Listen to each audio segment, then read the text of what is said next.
نحمده ونصلي على رسوله الكريم اما بعد فاعوذ بالله من الشيطان الرجيم بسم الله الرحمن الرحيم قالت الاعراب آمنا قل لم تؤمنوا ولكن قولوا اسلمنا ولما يدخل الايمان في قلوبكم وان تطيعوا الله ورسوله لا يلدكم من اعمالكم شيئا ان الله غفور رحيم انما المؤمنون الذين آمنوا بالله ورسوله ثم لم يرتابوا وجاهدوا بأموالهم وأنفسهم في سبيل الله أولئك هم الصادقون صدق الله العظيم رب اشرح لي صدري ويسر لي أمري واحلل عقدة من لساني يفقهوا قولي اللهم ربنا ألهمنا رشدنا وأعذنا من شرور أنفسنا اللهم ارنا الحق حقا وارزقنا اتباعه وارنا الباطل باطلا وارزقنا اجتنابه آمین یا رب العالمین۔ سورہ حجرات کی آیت نمبر 14 پر ہماری گفتگو بہت حد تک مکمل ہو چکی تھی، لیکن چند باتیں اور نوٹ کیجیے۔ نمبر ایک یہ کہ اس میں جو یہ کہا گیا ہے کہ اگر تم اطاعت کرتے رہو گے تو اللہ تعالیٰ تمہارے اعمال کو قبول فرما لے گا، اور اس بنا پر رد نہیں کر دے گا کہ تمہارے دلوں میں ایمان تو تھا ہی نہیں، تمہاری نماز میں کیسے قبول کروں، ایمان تو تھا ہی نہیں، تمہارا روزہ میرے ہاں کیسے مقبول ہوگا، ایمان تو نہیں۔ اللہ غفور ہے، رحیم ہے۔ یہ تو اس میں ہے تبشیر کا پہلو، بشارت کا پہلو۔ ایک اس میں انذار کا پہلو ہے۔ وہ پہلو کیا ہے؟ اطاعت ہے ہمہ وقت، کلی اطاعت، جزوی اطاعت اطاعت نہیں ہے۔ اللہ کا ایک حکم مانا، ایک نہیں مانا، یہ تو پھر اطاعت نہ ہوئی نا۔ یہ تو اپنے من کی، اپنے نفس کی اطاعت ہے۔ گویا کہ ویٹو پاور آپ کے نفس میں ہے۔ نفس کہتا کہ ہاں یہ حکم تو اللہ کا ٹھیک ہے، لے لو، اس پر عمل کرو، نماز پڑھو، لیکن یہ سود حرام ہے، بھائی نہیں یہ نہیں چل سکتا، یہ نہیں چل سکتا، اس کے بغیر میرا کاروبار کیسے چلے گا، اس کو رد کر دیا۔ یہ اطاعت نہیں کہلائے گی، یہ تو تمسخر ہے، یہ اللہ کے ساتھ مذاق ہے، بازی ریشے بابا ہم بازی، اللہ کے ساتھ مذاق کر رہے ہیں۔ اطاعت وہی ہے جو کلی اطاعت۔ چنانچہ سورہ بقرہ کی آیت نمبر 85 اس میں یاد رکھنی چاہیے۔ یہ یہودیوں کے طرز عمل پر تنقید کی گئی کہ تم تورات کے بعض احکام کی تو بڑی پابندی کرتے ہو اور بعض احکام کو تم نے ٹھکرا دیا۔ افتؤمنون ببعض الکتاب وتکفرون ببعض، کیا تم ہماری کتاب اور شریعت کے ایک بعض حصوں کو تسلیم کرتے ہو اور بعض کو رد کرتے ہو؟ فما جزاء من يفعل ذلك منکم، تو جو بھی تم میں سے یہ طرز عمل اختیار کرے گا اس کی سزا اس کے سوا اور کچھ نہیں ہے کہ انہیں دنیا میں ذلیل و خوار کر دیا جائے۔ فما جزاء من يفعل ذلك منکم الا خزي في الحیاۃ الدنیا، دنیا کی زندگی میں رسوا کر دیا جائے۔ وَيَوْمَ الْقِيَامَةِ يُرَدُّونَ إِلَىٰ أَشَدِّ الْعَذَابِ، اور قیامت کے دن انہیں شدید ترین عذاب میں جھونک دیا جائے۔ ذرا الفاظ نوٹ کیجئے۔ وَمَا اللَّهُ بِغَافِلٍ عَمَّا تَعْمَلُونَ، اللہ غافل نہیں ہے اسے جو تم کر رہے ہو۔ یہ تمہارا ہر سال کا عمرہ رمضان کا کیسے ہو رہا ہے؟ حلال کی کمائی سے ہو رہا ہے یا حرام کی کمائی سے ہو رہا ہے؟ تمہارے منہ پر دے مارے جائیں گے یہ عمرے تمہارے، اگر یہ حلال کی کمائی سے نہیں ہے۔ یہ حج ہو رہا ہے ہر سال، کہاں سے ہو رہا ہے؟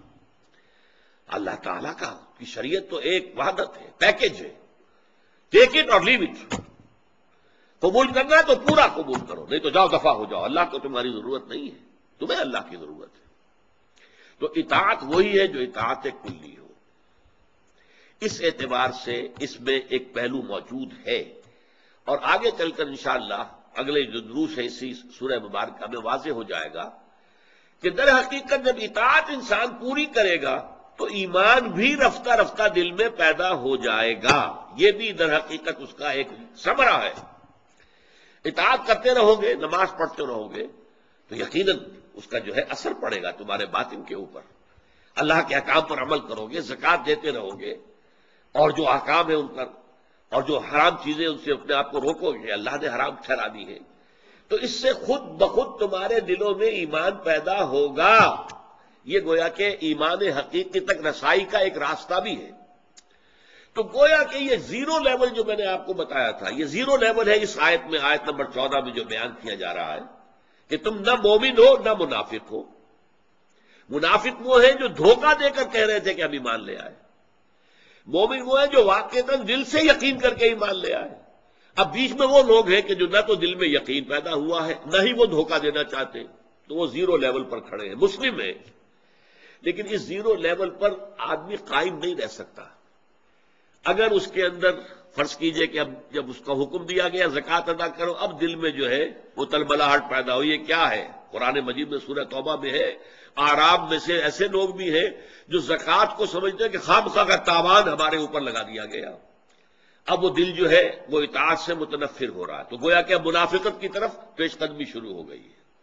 یا یہ ہے کہ اللہ تعالیٰ اس آدمی نے جو خلوص دل کے ساتھ جو ہے کلمہ پڑھا تھا، تو ابھی ایمان تو اس کے دل میں داخل نہیں ہوا تھا، اب نماز پڑھ رہا ہے، روزہ رکھ رہا ہے، خوش دلی کے ساتھ زکوٰۃ دے رہا ہے، تو اس سے اس کے اندر ایمان پیدا ہو جائے گا۔ تو یہ زیرو لیول جو ہے یہ پرماننٹ نہیں ہوتا، بلکہ یا ادھر یا ادھر انسان کی جو ہے کوئی نہ کوئی آگے پیش رفت ہونی شروع ہو جائے گی۔ اور سب سے بڑی بات جو میں آپ کو بتا چکا ہوں کہ اس آیت کا اصل اس سورہ مبارکہ کا جو ایکسس ہے، جو عمود ہے، اس سے تعلق کیا ہے کہ اسلامی ریاست میں شہریت کی بنیاد اسلام ہے، نہ کہ ایمان۔ ایمان ہم نہیں سمجھ سکتے کہ کسی کے دل میں ہے کہ نہیں ہے۔ یہی وجہ ہے کہ ایک اہم واقعہ ہوا تھا حضرت اسامہ ابن زید کے ساتھ رضی اللہ تعالی عنہما۔ حضرت زید کو حضور نے اپنا منہ میرا بیٹا بنایا تھا، اور اسامہ ان کے بیٹے ہیں، تو حضور کو اتنی محبت تھی اسامہ سے کہ جیسے کسی کو شخص کو اپنے پوتے سے ہوتی ہے۔ تو اسامہ کا معاملہ یہ ہوا کہ ایک جنگ میں، ایک جہاد میں، قتال میں ایک کافر کے ساتھ دو بدو مقابلہ ہوا۔ اس کافر نے جب دیکھا کہ اب میری پیش نہیں جا رہی، بس ہو گئی ہے، کلمہ پڑھ دیا، اشہد ان لا الہ الا اللہ واشہد ان محمد رسول اللہ۔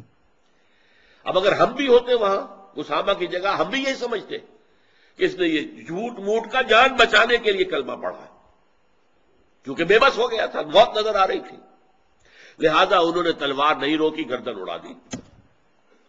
لیکن دل میں دغدغہ سا رہا کہ پتہ نہیں ہے میں نے ٹھیک کیا یا غلط کیا۔ بعض روایات میں آتا ہے کہ حضرت اسامہ نے خود جا کر حضور سے یہ واقعہ بیان کیا، بعض میں آتا کسی اور ذریعے سے حضور کو اطلاع پہنچی اور آپ نے باقاعدہ جواب طلبی کی، اسامہ یہ ہوا ہے تمہارے ساتھ؟ جی حضور ہوا تو ہے۔ اس نے کلمہ پڑھا، تم نے کلمہ پڑھ کے باوجود اس کی گردن اڑا دی۔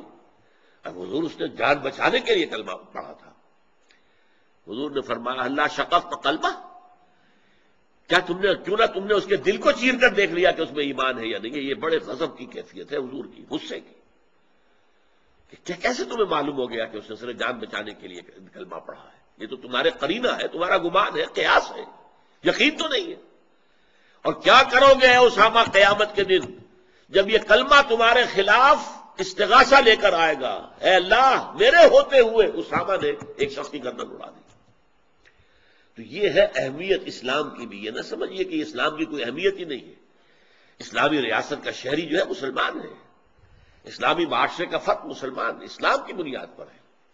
ہاں آخرت میں سارا معاملہ ایمان حقیقی کی بنیاد پر ہوگا، وہ اگر ہے تو ٹھیک ہے، پھر نجات ہے، کامیابی ہے، فلاح ہے، فوز ہے۔ وہ نہیں ہے تو پھر کوئی نجات کی شکل نہیں ہے۔ اب دیکھیے اگلی آیت پر آئیے۔ اب جب آیت نمبر 14 میں یہ بات اس قدر کلیئر کر دی گئی کہ ایمان اور ہے، اسلام اور ہے، تو خود بخود ایک سوال پیدا ہوتا ہے کہ پھر ایمان کو ڈیفائن کیا جائے، ایمان کیا ہے؟ فرض کیجئے کچھ لوگ کہتے ہیں کہ یہ آیت اگر ان بدوؤں نے سنی، کہا کہ حضور ہم تو چاہتے ہیں کہ ہمیں اللہ تعالیٰ مومن مانے، تسلیم کرے، فرمائیے کیا تقاضے ہیں؟ ایمان کیسے جو ہے، کس چیز کو ایمان کہیں گے؟ تو یہ ہے سیکوینس کہ جب ایمان اور اسلام کو علیحدہ علیحدہ کر دیا گیا تو ایمان کی ڈیفینیشن کی ضرورت پیش آئی۔ اب ڈیفینیشن کسے کہتے ہیں؟ ڈیفینٹ، قطعی ہے، ڈیفینٹ ڈیفینیشن، اس کو ہم اردو میں کہتے ہیں یا عربی میں جامع و معنی تعریف۔ کسی شے کو ڈیفائن کرنا ہے تو ڈیفینیشن جامع بھی ہونی چاہیے، معنی بھی ہونی چاہیے۔ کیا معنی؟ اس شے کی تمام حقیقتیں تو اس کے اندر جمع ہو جائے، کوئی باہر نہ رہ جائے، اور کوئی اس کے خلاف شے اس کے اندر داخل نہ ہو جائے۔ وہ اس طریقے جامع معنی، منع کر دینے والی کسی بھی شے کو جو اس کے خلاف ہو۔ تو یہ آیت جو ہے پورے قرآن مجید میں میرے نزدیک واللہ عالم ایمان کی جامع و معنی تعریف پر مشتمل ہے، اور اس کی وجہ کیا ہے کہ پس منظر میں وہ آیت ہے کہ جس میں ایمان کو علیحدہ کیا گیا، اسلام کو علیحدہ کیا گیا۔ اب سوال پیدا ہوا کہ ایمان پھر کسے کہتے ہیں، مومن کون ہے؟ فرمایا انما المؤمنون الذین آمنوا باللہ ورسولہ ثم لم یرتابوا وجاہدوا باموالہم وانفسہم فی سبیل اللہ اولئک ھم الصادقون۔ پہلی بات نوٹ کیجیے اس آیت میں انما یہ کلمہ حصر ہے۔ کلمہ حصر کا مطلب کیا ہے؟ دیکھیے ایک جملہ آپ کہتے ہیں زید عالم ہے، اس کا ایک مفہوم آپ کے ذہن میں آ گیا۔ ایک ہے زید ہی عالم ہے، اس ہی نے کیا فرق ڈال دیا؟ زید عالم ہے، بکر بھی ہو سکتا ہے، عمر بھی ہو سکتا ہے، کسی کی نفی نہیں ہے، زید عالم ہے، بس ہم نے آپ نے فرق کیا ہے کہ زید عالم ہے، کسی دوسرے کی نفی تو نہیں ہے۔ زید ہی عالم ہے، اب اس کا مطلب ہے اور کوئی عالم نہیں ہے، صرف زید ہی عالم ہے۔ تو انما کلمہ حصر ہے، چونکہ میں نے کہا نا جامع اور معنی تعریف لانی ہے، تو شروع میں بھی کلمہ حصر اور آخر میں پھر اسلوب حصر ہے، اولئک ھم الصادقون، اس کو بھی حصر کہتے ہیں۔ یہی لوگ ہیں صرف جو سچے ہیں اپنے دعوی ایمان میں۔ تو گویا کہ بریکٹس کے اندر آ گیا معاملہ، ادھر بھی کلمہ حصر انما، ادھر اولئک ھم الصادقون۔ اب اس کے درمیان میں کیا چیزیں آئی ہیں؟ انما المؤمنون الذین آمنوا باللہ ورسولہ ثم لم یرتابوا۔ مومن تو صرف وہ ہے جو ایمان لائے اللہ پر، اس کے رسول پر، پھر شک میں ہرگز نہیں پڑے۔ دیکھیے لم یرتابوا آیا ہے، مرتابو نہیں آیا ہے، لم یرتابوا، پھر وہ ہرگز شک میں نہیں پڑے، یقین بن گیا ان کے دل میں۔ یہ ہے قلبی یقین، تصدیق بالقلب، دل میں یقین۔ ثم لم اور یہ واحد مقام ہے پورے قرآن مجید میں جس میں لفظ ایمان کے بعد ثم لم یرتابوا کا اضافہ آیا ہے، کیونکہ یہاں جامع و معنی جو ہے وہ تعریف دینی مقصود ہے، ڈیفینیشن، اے ڈیفینٹ ڈیفینیشن۔ وہ کیا ہے؟ اس کی پہلی شرط کیا ہے؟ انما المؤمنون الذین آمنوا باللہ ورسولہ ثم لم یرتابوا۔ پہلی شرط یہ ہے کہ وہ ایمان لائے اللہ پر، اس کے رسول پر، پھر شک میں ہرگز نہیں پڑے۔ اور دوسری شرط کیا ہے؟ وَجَاهَدُوا بِأَمْوَالِهِمْ وَأَنفُسِهِمْ فِي سَبِيلِ اللَّهِ، اور انہوں نے جہاد کیا اپنے مالوں کے ساتھ، اپنی جانوں کے ساتھ اللہ کے راستے میں۔ یہ جہاد فی سبیل اللہ دوسری شرط لازم ہے۔ ایمان ان دو چیزوں کے اضافے سے بنتا ہے۔ اب دیکھیے میں نے کہا تھا آپ سے اسلام عام ہے، ایمان خاص ہے، ایمان کا درجہ بلند ہے۔ اسلام کی 5 بنیادیں چلی آ رہی ہیں، کلمہ شہادت، نماز، روزہ، حج، زکوٰۃ اور حج۔ اوپر جا کر جب ایمان کا درجہ آئے گا یہ 5 موجود رہیں گی، 6 کا اضافہ ادھر ہو جائے گا، اور یہ کیا ہوگا؟ یقین قلبی، صرف زبان کی گواہی نہیں، اقرار باللسان بھی ہو اور تصدیق بالقلب بھی ہو۔ اور 7ویں چیز ادھر آ جائے گی حج کے بعد، جہاد فی سبیل اللہ۔ تو گویا کہ اس ایمان حقیقی کے 2 اضافی رکن ہیں، 5 کے 5 ارکان جو ہے اسلام کے جوڑ دیجئے تو وہ 7 بن جائیں گے، لیکن اضافی رکن 2 ہیں، یقین قلبی، جہاد فی سبیل اللہ۔ یقین قلبی کو ادھر رکھا میں نے، شہادت زبان سے کلمہ شہادت اور اس کے ساتھ یقین قلبی۔ اس کو سمجھیے یہ الٹرا وائلٹ اور یہ انفرا ریڈ ہے۔ یہ ریڈ کا لفظ اس لیے کہہ رہا ہوں کہ جہاد قتال خونی معاملہ ہے، یہ انفرا ریڈ ہے۔ جو لائٹ اسپیکٹرم ہوتا ہے اس میں بھی آپ کو معلوم ہے کہ ایک طرف جو ہے الٹرا وائلٹ ہے اور ایک طرف انفرا ریڈ ہے، وہ ویزیبل نہیں ہوتے۔ اسی طریقے سے ایمان کی 2 شرائط لازم ہے، یقین دل میں، جہاد عمل میں۔ اولئک ھم الصادقون، صرف یہ لوگ سچے ہیں۔ کہنے کو تو سبھی دعوے دار بن جاتے ہیں کہ ہم ایمان لے آئے، ہم مومن ہیں، لیکن یہ کہ حقیقت میں مومن وہ ہوں گے جن میں یہ 2 چیزیں اضافی پیدا ہوں گے۔ باقی مسلم ہے، مسلم ہے، دنیا میں انہیں مسلمان مانا جائے گا، مسلمان کے حقوق سارے انہیں حاصل ہوں گے. مسلمان عورت سے وہ شادی کر سکتے ہیں. مسلمان والدین کی ان کو وراثت مل جائے گی. فوت ہوں گے تو ان کو کفن پہنایا جائے گا، نہلایا جائے گا، دفن کیا جائے گا، نماز جنازہ پڑھی جائے گی، سب کچھ کیا جائے گا. سارے دنیا کے حقوق جو ہے مسلمان کے وہ اس کو حاصل رہیں گے، الا یہ کہ ثابت ہو جائے کہ کوئی جاسوس تھا یا یہ کوئی فلاں شخص تھا یا یہ فلاں شخص تھا. الا یہ کہ کسی نے اگر شادی شدہ ہوتے ہوئے زنا کیا ہے تو اسے رجم کیا جائے گا، لیکن اس کے بعد بھی اس کی نماز جنازہ پڑھی جائے گی. اس لیے گناہ کبیرہ سے بھی کوئی شخص کافر نہیں ہوتا. جو سزا اس کی ہے وہ دیجیے. چوری پر ہاتھ کاٹ دیا جائے گا، لیکن اس کا یہ مطلب نہیں کہ وہ کافر ہو گیا. مسلم تو رہے گا، وہ اسلامی ریاست کا شہری رہے گا، اس کے بعد بھی ووٹ دینے کا حق اسے حاصل رہے گا، اس کے بعد بھی. اس حوالے سے نوٹ کیجئے، اسلام ایک لیگل اینٹی ہے جو دنیا میں جس کا فائدہ ہے.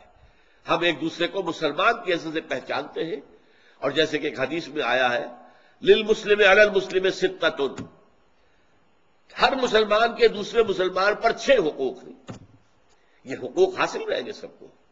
اسے چھینک آئے اور وہ الحمدللہ کہے تو آپ یرحمک اللہ کہیں اسے، یہ اس کا حق ہے، کہنا چاہیے. آپ وہ سلام کرے تو اس کا جواب دینے کا آپ پر لازم ہے، آپ جواب دیں اسے. وہ آپ کو کھانے کے لیے بلائے تو لازماً قبول کریں. اس طریقے سے وہ فوت ہو اس کے ساتھ اس کے جنازے بھی شریک ہو، یہ حق ہے. للمسلم علی المسلم ستۃ، 6 حقوق جو ہے ہر مسلمان کے دوسرے مسلمان پر. اور یہ جو اسلام ہے اس کو نوٹ کر لیجئے، یہ ایک جامد حقیقت ہے، یعنی اس میں کمی بیشی نہیں ہو سکتی. فرض کیجئے کہ ایک شخص کے 2 بیٹے ہیں، ایک بڑا متقی، بہت زاہد، عابد، راتوں میں تہجد پڑھنے والا، سب کچھ کرنے والا، ایک فاسق فاجر، نماز 5 وقتہ بھی گنڈے داری پڑھتا ہے، اور بھی چیزیں اس کے اندر بری موجود ہیں، لیکن ہے تو مسلمان. اب کیا باپ کے فوت ہونے پر متقی کو زیادہ ملے گا حصہ وراثت میں سے اور فاسق کو کم ملے گا؟ نہیں. لیگل لیول پر متقی اور فاسق بالکل برابر ہیں، دونوں کو برابر حصہ ملے گا. اسی لیے امام ابو حنیفہ رحمۃ اللہ علیہ کا ایک بڑا پیارا قول ہے، بہت اہم، المسلم کفو لکل مسلم، ہر مسلمان دوسرے ہر مسلمان کے بالکل برابر ہے. ان کے شہری حقوق میں کوئی کمی بیشی نہیں ہو سکتی کہ یہ متقی ہے، تہجد گزار ہے، لہذا اس کو زیادہ حصہ دو باپ کی وراثت میں سے، اور یہ تو فاسق و فاجر ہے تو مسلمان. اگر تو مسلمان نہیں رہتا تو پھر اس کا کوئی سرے سے حصہ ہی نہیں، زیرو ہو جائے گا. یعنی یہاں پر جو ہے اسلامی حقوق میں آل اور نن لا چلے گا، جو فزیولوجی میں ہم نے پڑھا. کوئی شے ہوگی تو پوری ہوگی، نہیں ہوگی تو بالکل نہیں ہوگی. یہ درمیان میں نہیں ہو سکتا، 33% 35% نہیں ہوگا. آل اور نن لا. اگر تو وہ مسلمان ہے تو سارے حقوق اسے حاصل ہے مسلمان کے، اور اگر وہ مسلمان نہیں ہے تو سارے حقوق ساقط ہو گئے. یہ درمیانی کوئی کیفیت جو ہے اسلام میں نہیں ہے. لیکن اصل شے آخرت میں جس کا پردار و مدار ہے وہ ہے ایمان. اور ایمان میں پھر جیسا کہ میں نے عرض کیا، اسلام کے 5 ارکان پر 2 کا اضافہ کیجئے. انما المؤمنون الذین آمنوا باللہ ورسولہ ثم لم یرتابوا وجاہدوا باموالہم وانفسہم فی سبیل اللہ اولئک ھم الصادقون. میں نے عرض کیا تھا یہ بھی کلمہ حسر ہے، اسلوب حسر ہے. صرف یہ لوگ سچے ہیں اپنے دعوی ایمان میں. یہ اگر کہیں آمنا تو ٹھیک ہے، ہم بھی صدقنا کہیں گے کہ ٹھیک ہے ہم نے تمہاری تصدیق کر دی کہ تم مومن ہو. لیکن اگر یہ 2 چیزیں نہیں ہیں تو پھر مومن نہیں ہو، مسلم ہو.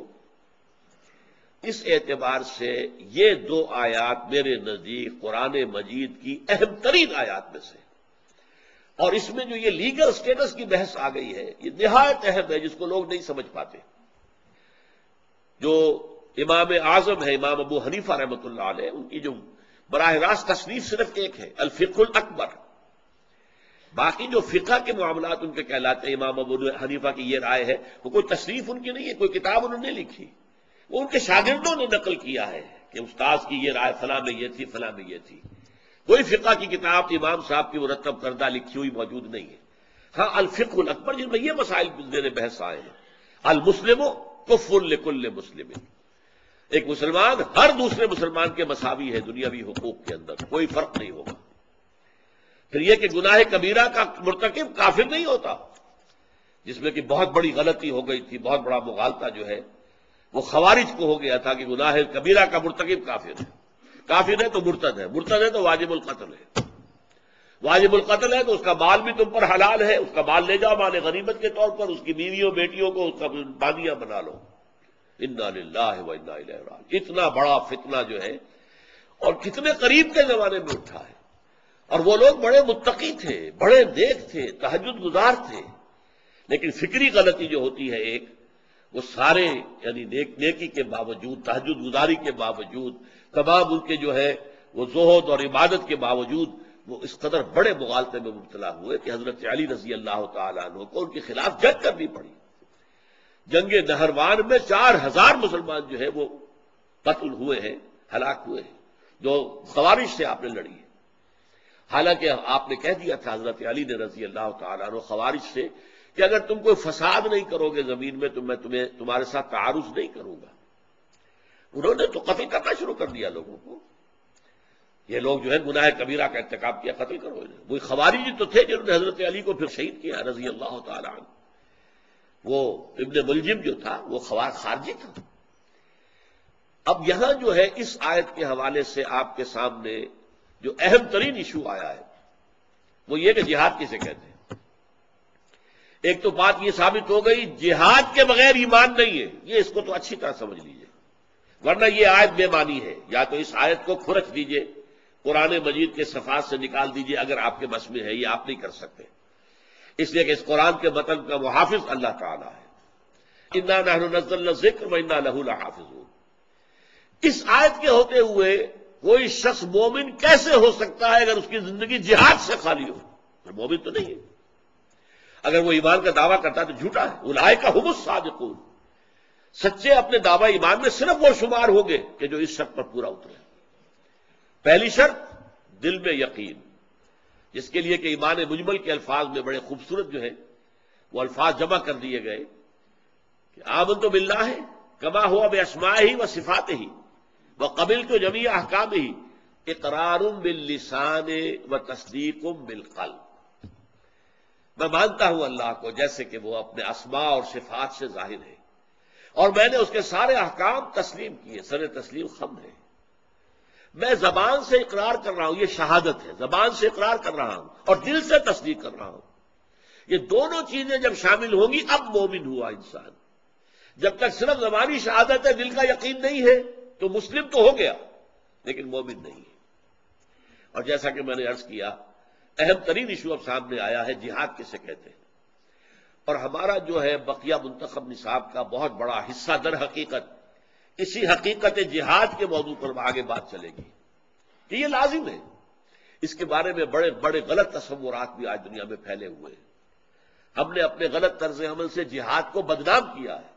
وی have brought bad name to جہاد، بدنام کیا جہاد کو دنیا میں، اس لیے کہ اس کی جو شرائط ہے، اس کے جو مراحل ہیں، اس کے جو پری ریکویزٹس ہیں، وہ جہاد کیسے تدریجاً بڑھتا ہے۔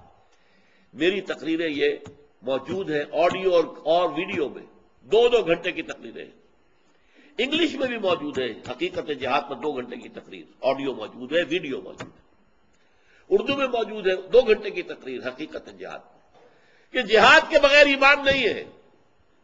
تو گویا کہ ہر مسلمان کے لیے یہ لازم ہے کہ وہ سمجھے کہ جہاد کیا ہے، اور اس کے لیے میرے یہ cassettes, audio cassettes, video cassettes آپ کے لیے مفید ہیں۔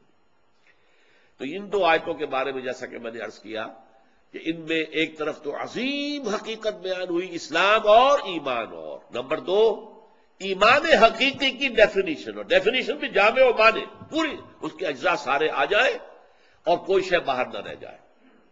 اور نمبر 3 یہ بات کہ اسلامی ریاست میں شہریت کی بنیاد ایمان نہیں ہے، اسلام ہے۔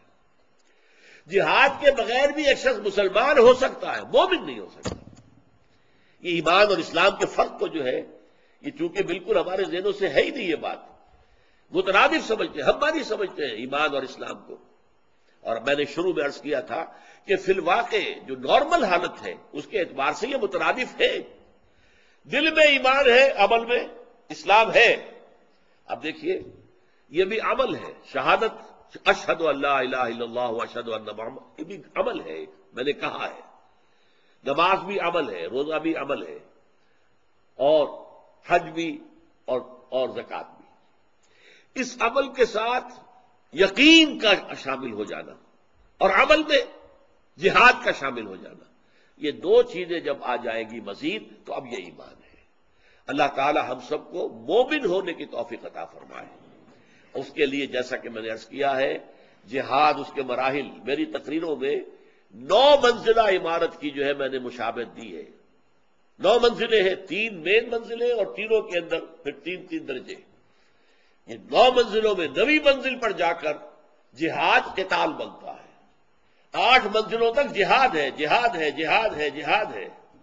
جہاد نفس کے خلاف ہے، سب سے پہلے جہاد بگڑے ہوئے معاشرے کے خلاف ہے، جہاد شیطان کے خلاف ہے، پھر جہاد باطل نظریات کے خلاف ہے، گمراہ کن عقائد کے خلاف ہے، پھر جہاد نظام کے خلاف ہے، یہ نظام غلط ہے، اس کو بدلو۔